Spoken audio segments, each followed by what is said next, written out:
UAE ഇന്ന് നമ്മുടെ last day ആണ് കേട്ടോ. അതിൻ്റെ കരച്ചിലാണത്. നിങ്ങൾ വിചാരിക്കും എന്തിനാ കരയുന്ന, സന്തോഷമല്ലേന്ന്. അമ്മ ഇവിടെ ആയതുകൊണ്ട് തന്നെ ഭയങ്കര വിഷമമാണ്. അത് മാത്രമല്ല, ഇപ്രാവശ്യം നമ്മൾ UAEയിലോട്ട് വന്നപ്പോഴത്തേക്കും കുറേ സ്വപ്നങ്ങളും ആഗ്രഹങ്ങളും പ്രതീക്ഷകളും ഒക്കെ കൊണ്ടുവന്നുകൊണ്ടാണോ എന്നറിയത്തില്ല, എല്ലാം വിചാരിച്ചതിനെക്കാട്ടിലും ഓപ്പോസിറ്റാണ് നടന്നത്.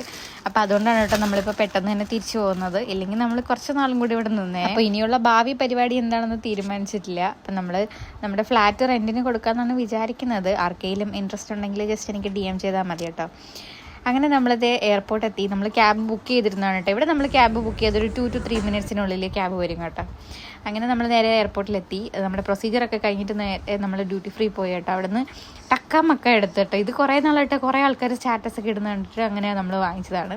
പിന്നെ നമ്മൾ വെയിറ്റിംഗ് ഏരിയയിൽ പോയി കുറേ അധികം സമയം ഉണ്ടായിരുന്നു കേട്ടോ. അപ്പോൾ അയാൻ നല്ല ഉറക്കമായതുകൊണ്ട് അവിടുത്തെ കോഫി മെഷീനിൽ നിന്ന് ചേട്ടൻ ഒരു ചായ വാങ്ങിക്കൊണ്ട് തന്നു ആദ്യം. അത് കഴിഞ്ഞ് പിന്നെ പോയി ഒരു ക്യാപ്പിച്ചിനോയും കൂടെ വാങ്ങിക്കൊണ്ട് തന്നു കേട്ടോ. ഞാൻ ആ ചായ കുടിച്ചുകൊണ്ടിരുന്നപ്പോൾ തന്നെയാണ് ഇത് കൊണ്ടു തന്നത്. അതുകൊണ്ട് അത് കുടിച്ചപ്പോഴത്തേക്ക് എനിക്ക് പ്രത്യേകിച്ചൊന്നും തോന്നിയില്ല. പക്ഷേ അത് കഴിഞ്ഞ് കുറച്ച് നേരം കഴിഞ്ഞിട്ട് കുടിച്ചപ്പോൾ നല്ല ടേസ്റ്റ് ഉണ്ടായിരുന്നു. ചായ അടിപൊളിയായിരുന്നു, ക്യാപ്പിച്ചിനോ അടിപൊളിയായിരുന്നു കേട്ടോ. അങ്ങനെ നമ്മുടെ ഫ്ലൈറ്റിന് സമയമായി. അങ്ങനെ നമ്മളതേ ഫ്ലൈറ്റിരിക്കുകയാണ്. അയാനിങ്ങനെ ഉറക്കം തൂങ്ങി ഇരിക്കുന്നുണ്ട്. കുറച്ച് നേരം കഴിഞ്ഞപ്പോൾ ഉറങ്ങിയായിരുന്നു. ലാൻഡിങ്ങിൻ്റെ സമയത്ത് ഭയങ്കരമായിട്ട് ചെവി ഇങ്ങനെ കൂവി അടച്ചിട്ട് ഭയങ്കര വേദനയൊക്കെ ആയിരുന്നു കേട്ടോ. എനിക്ക് അയാൻ വലിയ ബഹളം ഇല്ലായിരുന്നു. അവന് കുറച്ച് നേരം കൊക്കോമെല്ലിനൊക്കെ വെച്ച് കൊടുത്തിട്ട് അവനെ ഒന്ന് കാമാക്കി ഇരുത്തി കേട്ടോ.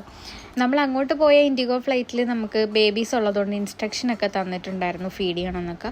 തിരിച്ചു വന്ന ക്രൂ ഒട്ടും ഒരു ഫ്രണ്ട്ലി അല്ലാത്ത പോലെ ആയിരുന്നു കേട്ടോ. നമ്മൾ ഇൻഡിഗോയിലാണ് കേട്ടോ വന്നത്.